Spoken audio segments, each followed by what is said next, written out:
Que pensez-vous de l'interdiction de Tadi d'animer son émission sur France 2? Si ça s'avérait, ce serait grave. Ce serait grave parce que c'est une émission où il avait le courage d'inviter tout le monde et de tous bords. Euh, Patrick Cohen qui disait qu'il ne voulait pas inviter, que ce soit moi-même. Il avait cité dans l'ordre ensuite Dieudonné, Soral et Marc-Édouard Nab. Et c'est quelqu'un qui a un prime time à France, bon, France Inter aujourd'hui à sa tête, comme dans le passé ou comme dans le présent, n'a pas quelqu'un qui a brillé par sa défense de l'égalité quant à l'expression des droits. Patrick Cohen dit ceci, et il dit ceci à Tadi en disant je ne peux pas. Et puis finalement, il y a sans doute des pressions.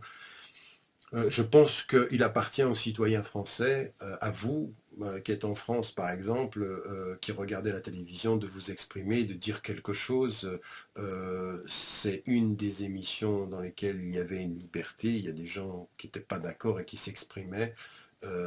Faire en sorte que cette émission disparaisse, eh bien, euh, je veux dire, c'est absolument incroyable. Même, je veux dire, dans l'émission On n'est pas couché, ce qu'on a pu me dire après mon intervention, en me laissant entendre directement, vous ne serez jamais plus invité. Je veux dire, ce que d'ailleurs Ardisson avait dit en d'autres temps à d'autres. Je veux dire, aujourd'hui, on s'aperçoit que la liberté médiatique, comme la liberté judiciaire, et l'espace d'autonomie judiciaire sont mis à mal par des impositions politiques, des décisions politiques qui sont aujourd'hui pas admissibles. Et donc, encore une fois, ce sont des choses dont il faut faire la critique, mais encore pas émotivement. Il faut s'organiser, il faut en l'occurrence se faire entendre une voix. Encore une fois, parce que ce qui est en train de se passer, c'est une France qui trahit ses valeurs. C'est une France qui ne se ressemble plus. Enfin, elle a toujours eu.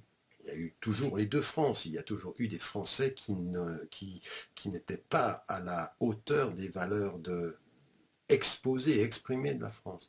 Mais il appartient aux citoyens aujourd'hui de réconcilier ce pays avec ses valeurs, en particulier sur cette question-là.